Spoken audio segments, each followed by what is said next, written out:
Good morning class.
Good morning.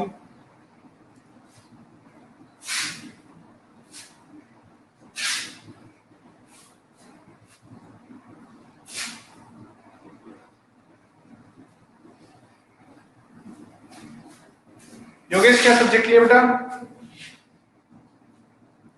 Math लिया है, bio लिया?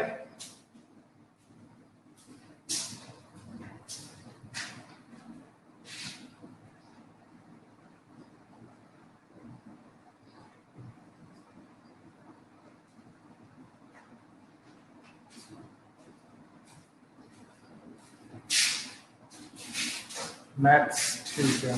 बायो में सिर्फ सुमित ही आया क्या अपने पास में? बाकी कहाँ गए?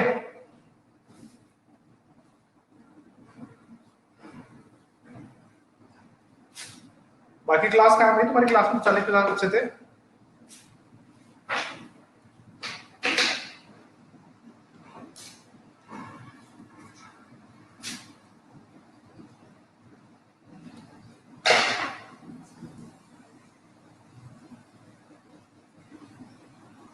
सुमित लास्ट क्लास से रिलेटेड कोई डाउट है तो पूछ सकता है बेटा, फिर क्लास स्टार्ट करते हैं ना। योगेश तेरी तो क्लास होगी नहीं, लीव कर गया होगा योगेश तो चलो ठीक है। सुमित है मेरे पास में, हम दो स्टूडेंट, इट्स फाइन, हो जाएंगे बेटा। अभी तो ना करते हो, कम से कम 15 से ज्यादा ही जाएंगे स्टूडेंट में। It might take times but it will be. अच्छा, लास्ट क्लास से रिलेटेड कोई डाउट है तो पहले वो पूछ लो। हर क्लास में यही होगा, लास्ट क्लास से पहले के डाउट्स अपन पहले क्लियर करेंगे।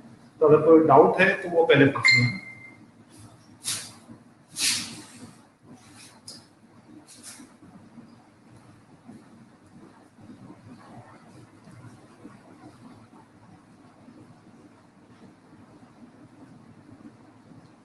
विट्रो कल्चर में ओके, ये कहाँ पड़ा? उस चैप्टर में था।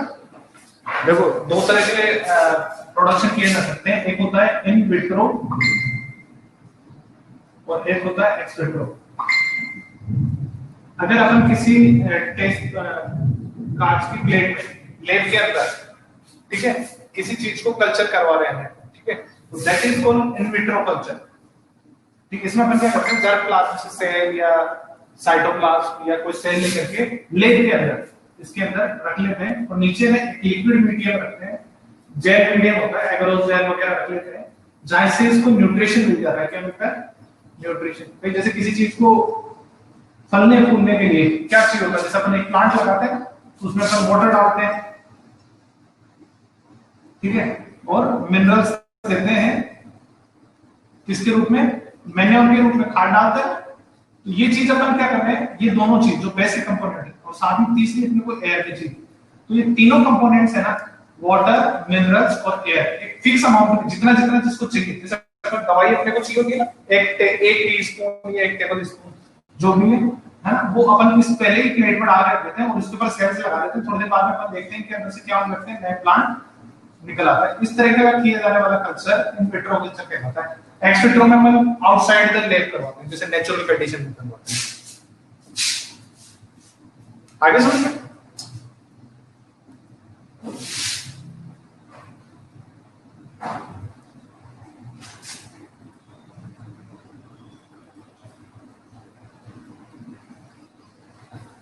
आ गया सुमित समझ में, या दोबारा समझाऊं? और कोई डाउट?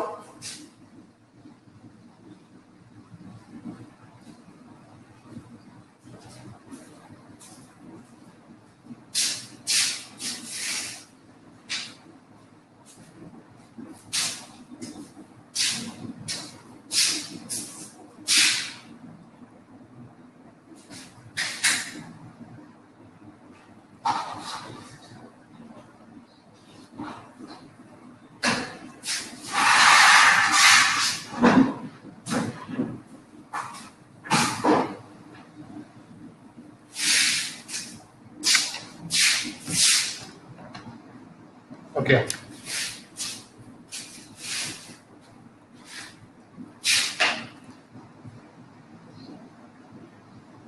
चलो स्टार्ट करते हैं ना। कोई क्वेश्चन आया तो मुझे बता देना। अपन ने लास्ट टॉपिक कहां तक पढ़ लिया था, एक बार मेरे को रिकॉल करवाना बेटा। लास्ट टॉपिक अपन ने कहां तक पढ़ा था?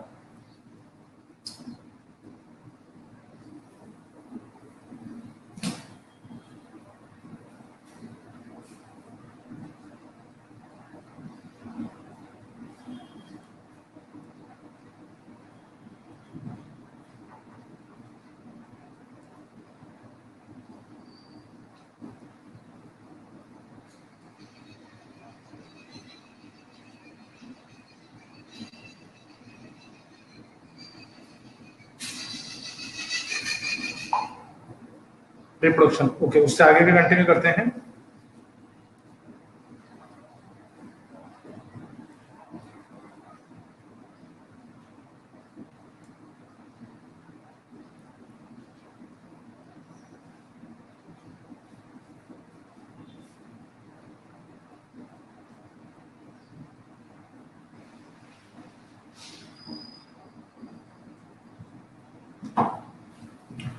देखो, लिविंग बींग्स और नॉन लिविंग बींग्स में अपन डिफरेंस पढ़ रहे थे, है ना?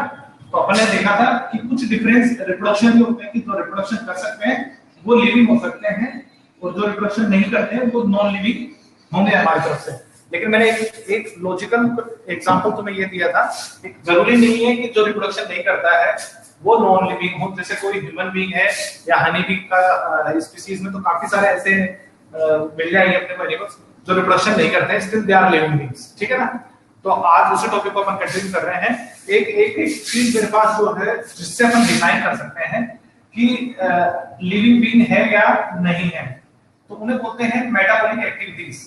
Metabolic activity, the animal which are showing metabolic activities are called the living beings. ऐसे एनिमल्स, हाँ पूछ ले बेटा sir.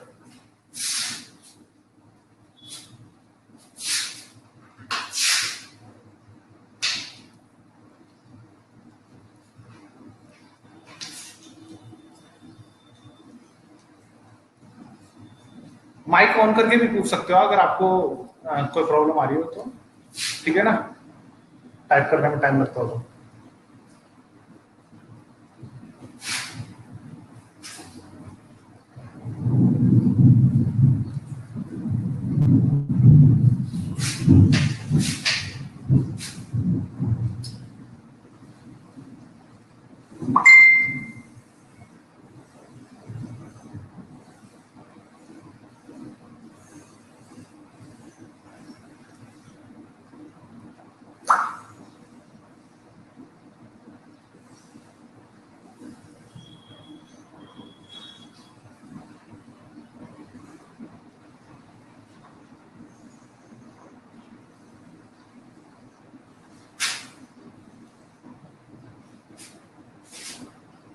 Amoeba do growth or reproduction? Yes, it do.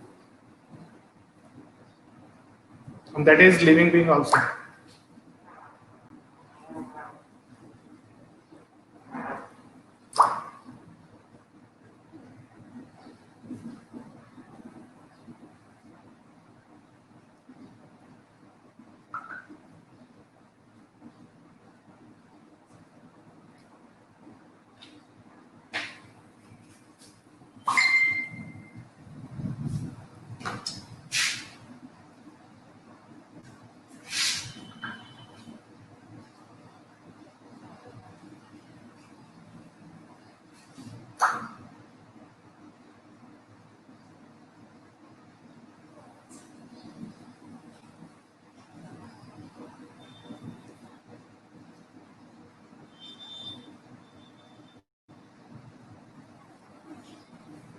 Question क्या था इससे बेटा?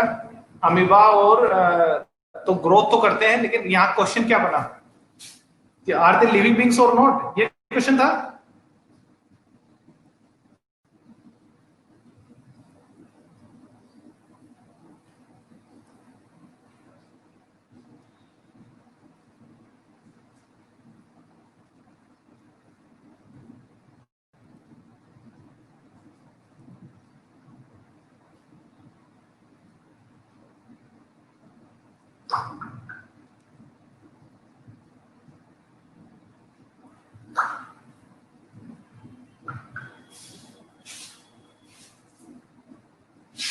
सर दे डू रिप्रोडक्शन और नॉट। हाँ, एक्चुअली अमीबा में है ना सेक्सुअल रिप्रोडक्शन नहीं पाया जाता। देखो रिप्रोडक्शन होता है वो मोस्टली अगर हम पढ़े होता तो काफी टाइम का अपन आगे देखेंगे। सेक्सुअल और असेक्सुअल दो टाइप से रिप्रोडक्शन होता है। मैंने बताया लास्ट क्लास में रिप्रोडक्शन है उसके दो टाइप है। रिप्रोडक्शन है दो तरीके से किया जा सकता है, सेक्सुअल रिप्रोडक्शन और असेक्सुअल। सेक्सुअल रिप्रोडक्शन में क्या होता है, गैमेट्स बनते हैं, दो पेरेंट्स ही होते हैं। गैमेट्स की जरूरत होती है, एक मेल से मिलेगा और एक मिलेगा किससे, फीमेल से। ठीक है, जैसे मेल से स्पर्म मिल गया और फीमेल से ओवा मिल गया, इनके फ्यूजन से क्या बनता है, जाइगोट बनता है, यानी कि बच्चा बनता है, एम्ब्रियो। ठीक है, और असेक्सुअल में क्या नहीं होते, गैमेट्स फॉर्म नहीं होते, ये वाली चीज नहीं होगी, ये वाली चीज भी नहीं होगी, ये वाली चीज भी नहीं होगी। तो यहाँ पे क्या रिप्रोडक्शन का तरीका होता है, यहाँ पे एक सिंगल पेरेंट्स ही होता है और वो कई तरीके से रिप्रोडक्शन कर सकता है। सिंगल पेरेंट्स ही होता है और वो काफी तरीके से रिप्रोडक्शन कर सकता है। जैसे अमीबा का एग्जांपल दें तो अमीबा क्या होता है, कुछ ऐसा दिखता है। ठीक है, किसी कोई सेल की कोई फॉर्म नहीं होती है, अगर उसे किसी कारण से डिवाइड कर दिया जाए या किसी एक्सीडेंटल वजह से उसके टुकड़े हो जाए, तो ये जो पेरेंट सेल है, ये पेरेंट जो सेल है, ये कितने टाइप्स में, दो टुकड़े हो गए, इसके थोड़े दिन बाद में पूरी मैच्योर हो जाएगी और अपने को मिल जाएंगे दो नए कॉपर सेल। तो इस तरीके से क्या कर सकते हैं, रिप्रोडक्शन कर सकते हैं। और दे आर लिविंग बीइंग्स। वो क्या है, लिविंग बीइंग्स है। सारे एनिमल्स, बहुत सारे एनिमल्स हैं जो इस तरीके से करते हैं। जो माइनर फाइला है, अभी अपन ने देखो 10th तक हमारे साथ अभी तक जो तुमने पढ़ाया बेटा, वो अपनी साइंस का मात्र 0.001% साइंस पढ़ी हो, इतनी भी नहीं पढ़ी होगी शायद। ठीक है, अभी अपन जो बायोलॉजी है ना वो पूरी डिटेल में जानेंगे, बायोलॉजी के डिटेल में जाएंगे। लाइक जैसे अभी तुमने है ना, मोस्टली अगर माइन्यूट ऑर्गेनिज्म की बात करें तो अमीबा का दिमाग में आता है। अभी ऐसे बहुत सारे एनिमल्स के बारे में जानना है अपने को। ठीक है, चलो बताओ, आया समझ में?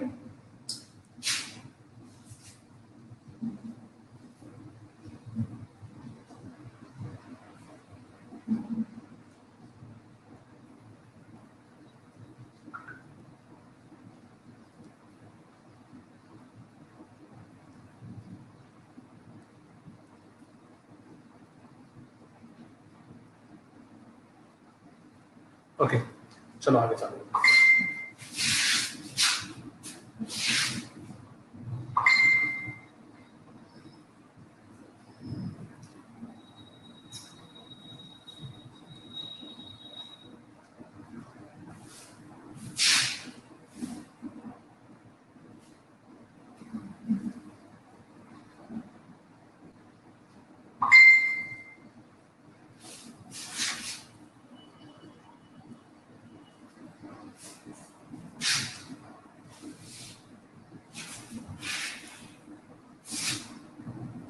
तो देखो अपनी बॉडी में क्या पाई जाती है, कुछ स्पेसिफिक मेटाबॉलिक एक्टिविटीज पाई जाती हैं जिसकी वजह से आदमी आज अपन जिंदा है तो वो कर पाता है। हमारी बॉडी क्या करती रहती है, हमेशा काम करती रहती है, कोई ना कोई काम करती नहीं है जो बाहर से अपने को समझ में आए। देखो अपन जैसे अगर अपन किसी बच्चे से पूछे, जैसे तेरे से पूछो कि व्हाट आर यू डूइंग, तो आप एक्सप्लेन करते हो कि आई एम रीडिंग, स्टडीइंग, ये कुछ भी जो भी आप कर रहे हो, साइकिल चला रहे हो, खेल रहे हो, that is belongs to external environment. ठीक है, लेकिन जैसे अगर कोई आदमी लेटा हुआ है, कुछ नहीं कर रहा, जैसे कई बार अपन क्या बोलते हैं, क्या कर रहे हो, आंसर ये भी मिलता है अपने को, कुछ नहीं।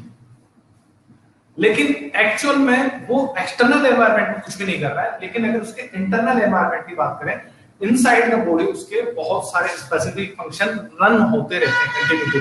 क्या होते रहते हैं, बहुत सारे फंक्शंस हैं जो उसकी बॉडी के अंदर रन होते रहते हैं, चाहे वो बहुत छोटा एनिमल हो, बड़ा हो, माइन्यूट ऑर्गेनिज्म हो, लार्ज हो, बीमार हो या फिर बहुत खुश हो या रो रहा हो, किसी भी कंडीशन में हो, ठीक है, चाहे वो फंगस हो, चाहे वो वायरस हो, चाहे वो बैक्टीरिया हो, चाहे ह्यूमन बीइंग हो, कोई भी ऑब्जेक्ट हो, वो एक साथ बहुत सारे मेटाबॉलिक फंक्शंस को क्या करते रहते हैं, ऑपरेट करते रहते हैं, जो आपको लिविंग बीइंग बनाने का एक कैरेक्टरिस्टिक्स डिटरमाइन करते रहते हैं। हमारी बॉडी के अंदर बहुत सारे, चाहे प्लांट्स की बात करें चाहे एनिमल्स की बात करें, हमारी बॉडी के अंदर बहुत सारे फंक्शंस ऐसे हैं जो कंटिन्यूटी में रन हो रहे हैं, ठीक है, जो सारे मिलकर के क्या कहलाते हैं, मेटाबॉलिक एक्टिविटीज कहलाते हैं। जैसे फूड का प्रोसेसिंग होना, अपना फूड सप्लाई हो रही है, ब्लड सर्कुलेट, बहुत सारे अपने मैकेनिज्म्स हैं ह्यूमन बॉडी के अंदर जो इस चीज को कंप्लीट करने में हेल्प कर रही है, जो इस चीज को कंप्लीट करने में हेल्प कर रही है, और ये सिर्फ लिविंग बीइंग्स के अंदर होता है। जैसे अगर मैं बात करूं इस मार्कर की कि क्या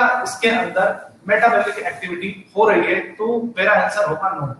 इट मींस ये नॉन लिविंग है। जो भी जिंदा है, जो भी जिंदा है, चाहे वो रिप्रोडक्शन कर सकता है, नहीं कर सकता, चाहे वो ग्रोथ कर सकता है, नहीं कर सकता, उससे कोई फर्क नहीं पड़ता। जैसे मान लो एक बड़ा आदमी है जिसकी ग्रोथ होना बंद हो गई है और वो रिप्रोडक्शन भी नहीं कर सकता। जैसे मैंने लास्ट क्लास में बताया था कि कोई ह्यूमन बीइंग है, वो इनफर्टाइल है, या एक फीमेल है, वो 50 की एज के आसपास जाकर के रिप्रोडक्शन नहीं कर सकती है, ठीक है, तो क्या वो लिविंग नहीं है? वो लिविंग होगी, बिल्कुल होगी, और वो रिप्रोडक्शन नहीं कर सकती है, लेकिन उसके अंदर अपन कैसे कैरेक्टराइज करें, उसको कैसे पहचाने, क्योंकि उसके अंदर क्या हो रही है, अभी भी मेटाबॉलिक एक्टिविटी होती रही है और हो रही है। तो हम ये कह सकते हैं हर वो चीज मरे हुए आदमी में नहीं होती। कोई आदमी मर गया है ना, उसके अंदर बंद हो जाएगी, अदरवाइज बाकी सभी के अंदर बहुत सारी केमिकल प्रोसेसिंग चलती रहती है हमारी बॉडी में, वो सभी एक्टिविटी मेटाबॉलिक एक्टिविटी कहलाती है। और दिस इज द एक्चुअल और true definition of living beings, ठीक है, ये लिविंग बीइंग की एक्चुअल डेफिनेशन है। एक लिविंग बीइंग को हमने डिफाइन करना होगा तो अपन ने बहुत सारी जानी कि वो ब्रीथ कर रहा होगा, वो ग्रोथ कर रहा होगा, ठीक है, मैंने बताया वो ग्रोथ कर रहा होगा, वो रिप्रोडक्शन कर सकता है, लेकिन मैंने इन सब के दो एक्सेप्शंस बताए थे। इन सब के अंदर कोई ना कोई एक्सक्यूज रह सकता है कि, है ना, लेकिन यहाँ 100% श्योरिटी, यहाँ 100% श्योरिटी। चलो बताओ, ये समझ में आया? समझ में आया तो अपना वही हम बोला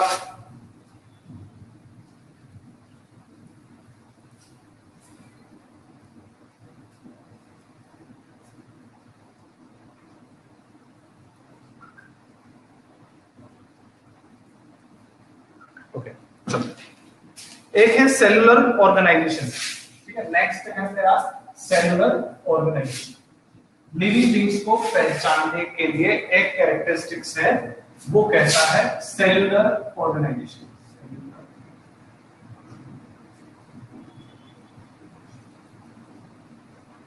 तो वैसे तो सभी के अंदर सेलुलरिज्म नहीं पाई जाती है, तो अपनी बॉडी कुछ इस तरीके से बनी होती है। सेल होती है सबसे माइनर स्ट्रक्चर। सेल को अपन क्या कहते हैं? Structural and functional unit of human body. जो सेल प्लस सेल है वो बनाती है आपके टिश्यू, ठीक है, टिश्यू बना लेते हैं। टिश्यू और टिश्यू मिलकर फॉर्म करते हैं आपकी बॉडी के ऑर्गन, और जब ऑर्गन और ऑर्गन मिलते हैं तो दे फॉर्म्स ऑर्गन सिस्टम। एग्जांपल जैसे डाइजेस्टिव सिस्टम, ठीक है, ये डाइजेस्टिव सिस्टम इसका एग्जांपल हो गया। तो ऑर्गन ऑर्गन कौन से मिले होंगे इसमें? स्टमक, एसोफेगस, पैंक्रियास, टिप्स आपके माउथ से, लार्ज इंटेस्टाइन है, ये सारे, ये बहुत सारे, इससे बनती है बॉडी। और ये क्या करते हैं? डिफरेंट डिफरेंट फंक्शन करती है। ये सारी चीजें मिलकर क्या करती हैं? बहुत सारे फंक्शंस करके देती है। रेस्पिरेशन है, ठीक है, मूविंग है, ये सारे सिस्टम सेलुलर ऑर्गेनाइजेशन से रिलेटेड हैं। जो एनिमल्स ऐसे ऑर्गेनाइजेशन सिस्टम को ऑपरेट करवाने में मतलब पॉसिबल है, जिनके अंदर ऐसे ऑर्गेनाइजेशन सिस्टम पॉसिबल है, जो एक्सटर्नल एनवायरनमेंट के लिए रिस्पॉन्स कर सकते हैं, जैसे लाइट के लिए। जैसे आपको अगर कहा जाए कि जैसे अचानक अंधेरा होता है तो हम लाइट जलाते हैं, तो ये एक रिस्पॉन्स शो कर रहे हैं। तो हमारे अंदर बॉडी के अंदर क्या होने लगी है? एक्सटर्नल एनवायरनमेंट के लिए रिस्पॉन्स सिस्टम होना चाहिए बहुत स्ट्रॉन्ग, जिससे कि अपन क्या कर सकें, लगातार कंटिन्यूटी में क्या करते रहे, अपन जुड़े हुए रहे एक्सटर्नल एनवायरनमेंट से और इंटरनल एनवायरनमेंट के साथ में। तो उसके लिए हमारे पास में सेलुलर ऑर्गेनाइजेशन सिस्टम पाया जाता है, जो हमारी बॉडी को ऑपरेट करवाने में हेल्प करता है। वो अलग अलग तरीके से क्या कर सकते हैं? ऑपरेट कर सकते हैं, ठीक है, आगे समझ में। तो उसके लिए हमारे पास में बहुत सारे सिस्टम्स हैं। जैसे अपन क्या कर सकते हैं, जैसे प्लांट्स होते हैं, एनिमल्स भी हो सकते हैं। जरूरी नहीं है लिविंग बीइंग, तो अपन ने बताया लिविंग बीइंग कोई भी हो सकता है। लेकिन देखो गाय, तो गाय या जैसे अपन मान लो कोई एनिमल का एग्जांपल है, जैसे कुत्ते, गाय, भैंस, भेड़, बकरी, गर्मी तो क्या है इनको नहीं लगती है, लगती है ना, तो अपन देखते हैं कहाँ जाके खड़े होते हैं, छाया में जाके बैठ जाते हैं। प्यास लगती है तो पानी पीने के लिए मूव करते हैं, उसके लिए उनमें क्या है well developed cellular organization system पाया जाता है व्हिच हेल्प्स इन मूवमेंट, जो उनको क्या करती है हेल्प करती है मूवमेंट में from one place to another, ताकि वो क्या कर सके इजीली रिस्पांस शो कर सके, ठीक है। और ये चीज इनको डिफाइन करवाती है कि दे आर लिविंग बीइंग्स, इसी वजह से इन्हें क्या कह सकते हैं अपन लिविंग बीइंग कह सकते हैं। बताओ यहां तक कोई दिक्कत है क्या, या आया समझ में?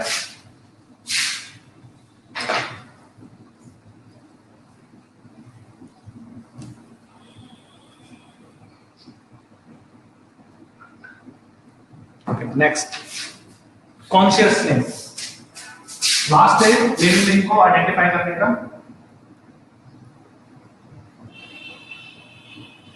कॉन्शियसनेस, ठीक है।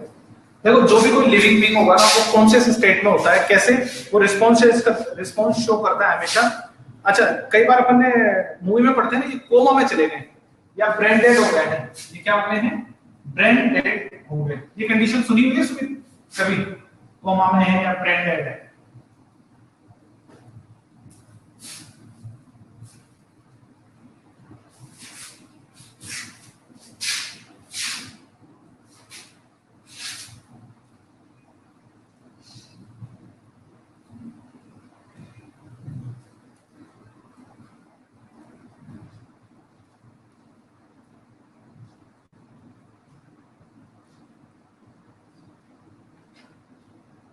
ओके हाँ, तो देखो कॉन्शियसनेस बोलते हैं एक होश में रहने की कंडीशन। जितने भी लिविंग बीइंग्स हैं, हायर एनिमल्स की बात कर रहे हैं यहाँ पर, हायर एनिमल्स की बात कर रहे हैं, जितने भी लिविंग बीइंग्स हैं उन्हें अपन क्या मानते हैं कॉन्शियस मानते हैं। ऐसा नहीं कह सकते प्लांट्स के लिए, प्लांट्स के लिए तो मैंने जो लास्ट वाला सिस्टम बताया था रिस्पॉन्स शो करते हैं, तो प्लांट्स 4-5 तरीके से रिस्पॉन्स शो कर सकते हैं। जैसे ग्रेविटी के लिए, जैसे उनकी रूट्स हमेशा ग्रेविटी की तरफ ही मूव करती हैं, लाइट के लिए जैसे उनकी विंग्स हमेशा लाइट की तरफ मूव करती हैं, ठीक है। तो कीमोट्रोपिज्म होती है, ट्रोपिज्म बोलते हैं इस रिस्पांस को, जियोट्रोपिज्म मतलब ग्रेविटी के लिए रिस्पांस, फोटोट्रोपिज्म मतलब लाइट के लिए रिस्पांस, ठीक है। हाइड्रोट्रोपिज्म मतलब पानी के लिए, ठीक है। ऐसे बहुत सारे 5 अपने पास में है, केमिकल के लिए कीमोट्रोपिज्म, तो अलग अलग रिस्पांस होते हैं वो प्लांट्स के। अगर हम यहाँ बात कर रहे हैं कॉन्शियसनेस से, कॉन्शियसनेस से होश में रहने की कंडीशन, कई बार देखते हैं मूवीज में या फिर अपने आसपास में कहीं कोई केस देखता हूं तो पेशेंट कोमा में चले जाता है या ब्रेन डेड हो जाता है, व्हिच मींस वो पेशेंट अब एनवायरनमेंट के लिए रिस्पांस शो नहीं कर पाता। That is the different mean कि वो लिविंग नहीं है या वो नहीं है, लिविंग तो होता है उस कंडीशन में लेकिन वो कॉन्शियस कंडीशन नहीं होती है। और हम यहाँ पे in which side it's a laptop, the first thing it's a laptop, तो इसको कैसे मूव करना है बोर्ड की तरफ, okay.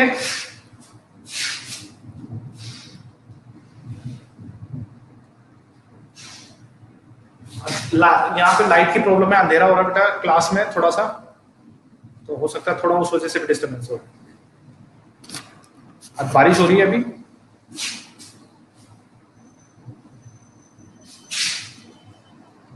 Right, is it better? Okay ठीक है।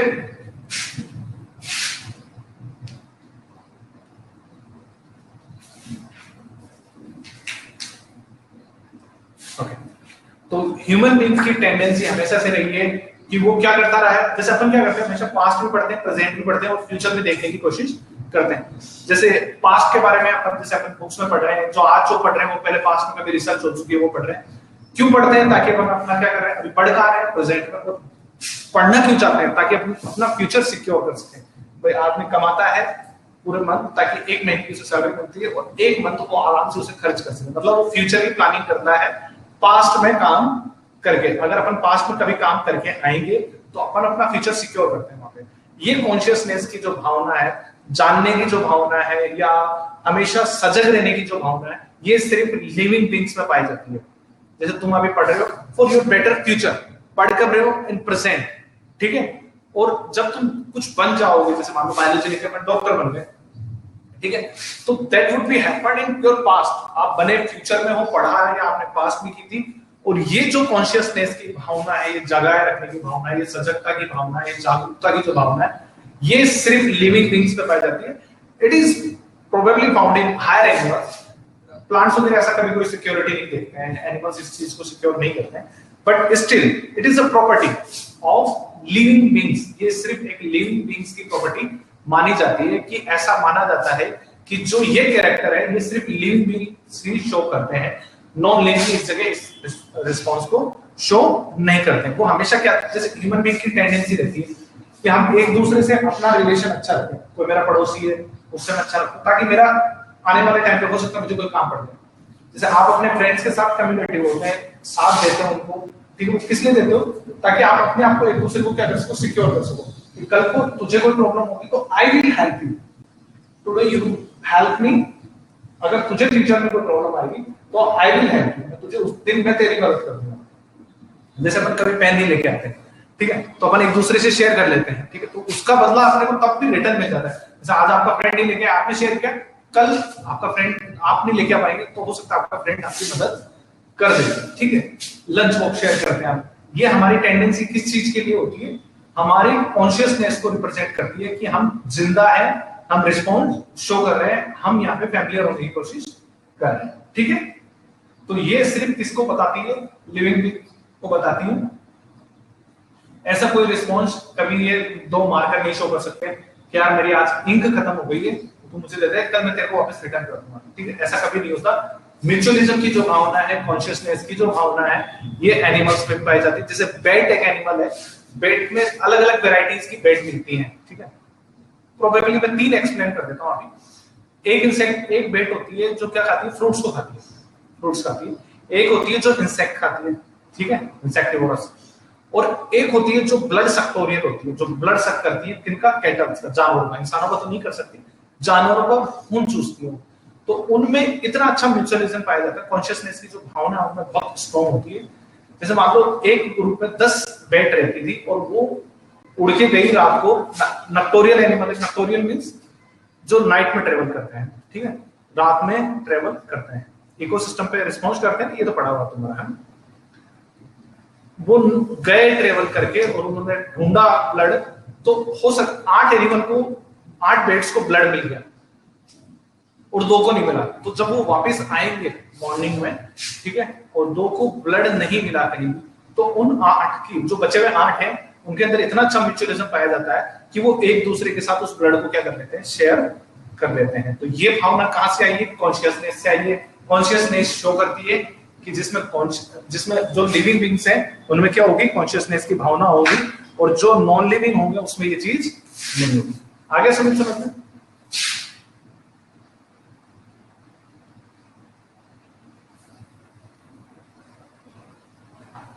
चलो, वेरी गुड।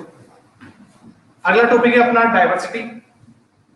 डाइवर्सिटी के बारे में मैंने कुछ तुम्हें बताया था, एक बार मुझे हल्का सा रिकैप करो कि तुम्हें क्या पता है, what do you mean by diversity, और या what do you understand by biodiversity या डाइवर्सिटी। क्लास 10th में भी पढ़ा है, 2-3 चैप्टर पढ़ा है डाइवर्सिटी से रिलेटेड, और मैंने कुछ लास्ट क्लास में भी एक्सप्लेन किया था, तो थोड़ा सा तुम मुझे रिकैप करवाओ।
Different type of living beings, organisms found in particular region is called diversity. What is the mean of different type of organisms?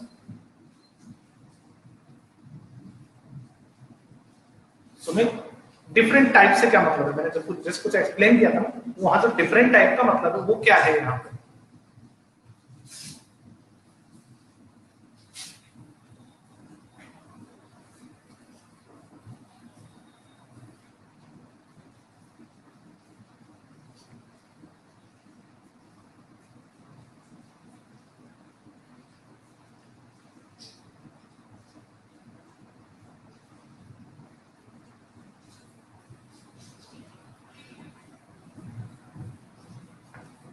Variety. अच्छा, अपन वैरायटी को डायग्नोज कैसे करते हैं, पहचानते कैसे हैं? How will you identify variety? Morphologically और something else?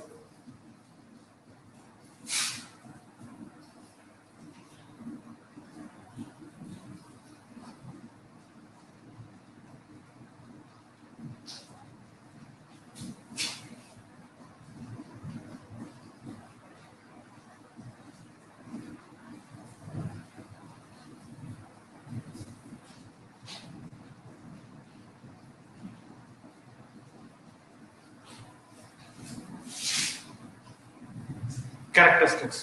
ठीक है, तो चलो अपन आज का जो टॉपिक है, नेक्स्ट टॉपिक है, उस टॉपिक का नाम है diversity in living world. Diversity in living world, ये हमारा टॉपिक है।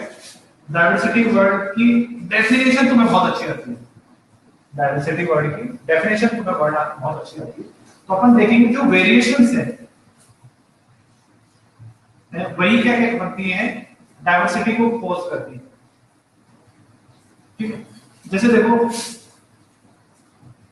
कैट, बॉय, टाइगर, पैंथर, ये कुछ ऑर्गेनिजम्स देखे कभी? पैंथर वहां भी आता है, ये कुछ ऑर्गेनिजम्स देखे? ऑलमोस्ट लुक सिमिलर, साइज का तरह के छोटी है, थोड़े बड़े बड़े बड़े बड़े बड़े, देखो, और दिखने में सेम एनिमल्स हैं, दिखने में सिमिलर दिखाई देते हैं, साइज का अंतर है, स्टिल हमने इन्हें क्या कहा है, वेरिएशन कहा है। इस मतलब अगर मैं इन सबके छोटे बच्चे देखूं ना तो हमें बिल्कुल सिमिलर दिखाई देंगे। इन सबके क्या करें अपन, छोटे बच्चे देखें तो बिल्कुल सिमिलर दिखाई देंगे, लेकिन एवोल्यूशन की वजह से ये थोड़े थोड़े अपने आप को क्या कर चुके हैं, चेंज कर चुके हैं, थोड़े थोड़े अपने आप को क्या कर चुके हैं, चेंज कर चुके हैं। यही वेरिएशंस डाइवर्सिटी को जन्म देती है। जो मॉर्फोलॉजिकली एक्सटर्नल एनवायरनमेंट में जो एनिमल्स अलग अलग दिखाई देते हैं, ठीक है, वही वेरिएशंस कहलाती है, और यही वेरिएशंस क्या करती है, कॉज करती है डाइवर्सिटी। जैसे देखो ह्यूमन बीइंग की बात करें, गोरिल्ला, बंदर, चिंपैंजी, ये सब दिखने में सिमिलर एनिमल्स हैं मैमल्स के साथ में। अगर मैमल्स की बात करें, ह्यूमन बीइंग की बात करें, almost we look similar with them. ठीक है, वो हमारे मतलब उनका brain, body weight, bones, structure, हमारा काम करने का तरीका, उनका हमारा थोड़ा ब्रेन ज्यादा डेवलप है, rest of the things almost similar होती है, still we are different animal. ठीक है, क्यों? इवोल्यूशन हुआ था कभी, और इवोल्यूशन ने क्या कर दिया, लीड कर दिया है, हमें तो थोड़ा आगे धकेल दिया, उन्हें थोड़ा सा पीछे रख दिया। ठीक है, उन्हें थोड़ा सा आगे धकेल दिया, हमें थोड़ा पीछे, हमें थोड़ा आगे कर दिया, उन्हें थोड़ा पीछे रख लिया। इसकी वजह से एक स्पीशीज से ही अलग अलग स्पीशीज बन गई। ये सब डिफरेंस सभी के साथ होते हैं, प्लांट्स के साथ, एनिमल्स के साथ। इसी की वजह से हमारे यहाँ पे अलग अलग वेरिएशंस पाई जाती हैं। जैसे कि मैंने तुम्हें एक एग्जांपल दिया था कि तुम अपने स्कूल से घर तक जाओगे तो हमें बहुत सारे तरह के प्लांट्स दिख जाएंगे on the basis of their leaf, shape, colour. ठीक है, एनिमल्स भी बहुत सारे दिख जाएंगे, इंसेक्ट, दुनिया भर के इंसेक्ट्स देख सकते हैं अपन। ठीक है, तो अपनी अर्थ के ऊपर मिलियंस तरह की ऑर्गेनिजम्स पाई जाती है, जिसमें से हमने कुछ लाख अभी ढूंढ पाए हैं। बहुत सारी तरह की हैं। ठीक है, जैसे अपन समुद्र में जाए, ओशन में अगर अपन कभी ट्रेवल करें तो हमें वहां पे दुनिया भर की फिशेस मिल जाएंगी। हम सिर्फ एक फिश पहचान लेते हैं, मछली होती है, भाई हमने नाम पढ़ा है, मछली होती है कोई चीज तो पानी में तैरती है। लेकिन कुछ फिशेस हम बहुत क्लासिफाई कर पाएंगे। अंदर जाएंगे तो छोटी होती है, ट्रांसपेरेंट होती है, कलर होती है, बॉडी शेप अलग होता है, बॉडी डिजाइन अलग होती है, खाने पीने की हैबिट्स अलग अलग होती है, कुछ डीप सीज में रहती है, कुछ के लाइट सेंसिटिव ऑर्गन्स होते हैं, कुछ अंधेरे में रहती हैं, उनको आंखों की जरूरत नहीं। तो there are lots of variations only in fishes. एक फिश की बात करूं मैं, उसके अंदर भी मुझे कितनी सारी वेरिएशंस देखने को मिल रही है। ये सब चीजें मिलकर के क्या कहलाती है? डाइवर्सिटी कहलाती है। आगे समझ में, ये सब जो वेरिएशंस है ये क्या कहलाती है? डाइवर्सिटी कहलाती है। एनिमल्स का, प्लांट्स का अलग अलग दिखना, साधारण भाषा में बताओ, एनिमल्स का, प्लांट्स का अलग अलग दिखना ही क्या है? डाइवर्सिटी। ठीक है, ये समझ में आया? डेफिनेशन समझ में आ गई? देखो 1.8 मिलियन स्पीसीज है अपने यहाँ पे जो डिस्क्राइब है ना। तो नेक्स्ट क्लास में अपन नोमेनक्लेचर से चालू करेंगे, किस तरीके से प्लांट्स को नाम दिया जाता है, ठीक है, किस तरीके से उनको आइडेंटिफाई किया जाता है, ठीक है, किस तरीके से अपन बाइनोमियल नोमेनक्लेचर है, कैरोलस लीनियस का नाम समझेंगे अपन कि कैरोलस लीनियस आपने हमारे लिए क्या किया था। मतलब जो आगे आने वाली क्लास है ना, वो अपनी फ्यूचर की बायोलॉजी का फर्स्ट स्टेप होगा। अब तक जो मैंने पढ़ाया था ना वो 10th तक का था, अब जो पढ़ेंगे वो बायोलॉजी स्टार्ट करने का फर्स्ट चैप्टर है, मतलब फर्स्ट स्टेप है। चैप्टर तो अपना फर्स्ट चल ही रहा है, बायोलॉजी का एक फर्स्ट स्टेप पढ़ेंगे जो अपन ने अब तक कभी नहीं पढ़ा, बाइनोमियल नोमेनक्लेचर जिसे कहते हैं। ठीक है ना, तो तुम एक काम करना, थोड़ा सा पीछे वाले चैप्टर्स पढ़ना। कौन से वाले? 9th की अगर तुम्हारे पास बुक है तो डाइवर्सिटी वाला है ना चैप्टर, वो वाला। तो वहां पे अपन ने पढ़े थे ना 5 किंगडम, कितने 5 किंगडम होते हैं ना। तो अगर नहीं है बुक तो इंटरनेट पे मिल जाएगी, कोई बड़ी समस्या नहीं इस चीज में। ठीक है, थोड़ा सा पढ़ना कि क्या क्या कितने टाइप के लिविंग बीइंग्स थे या कितनी क्लासेस में डिवाइड किया गया था, उसको आगे कंटिन्यू करेंगे। ठीक है, चलो आज की क्लास से कोई डाउट है तो पूछ लो।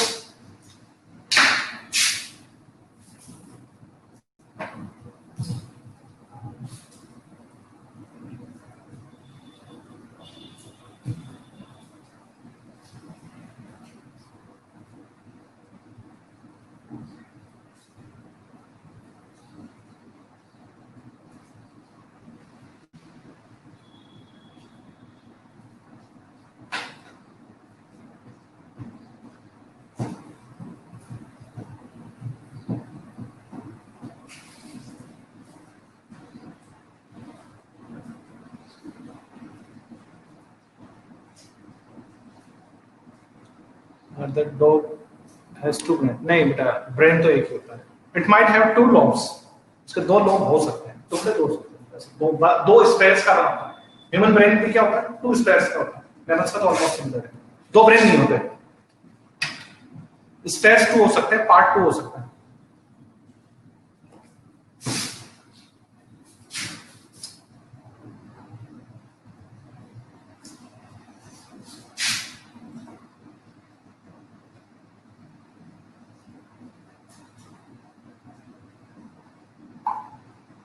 और कोई डाउट है तो पूछ सकते हैं।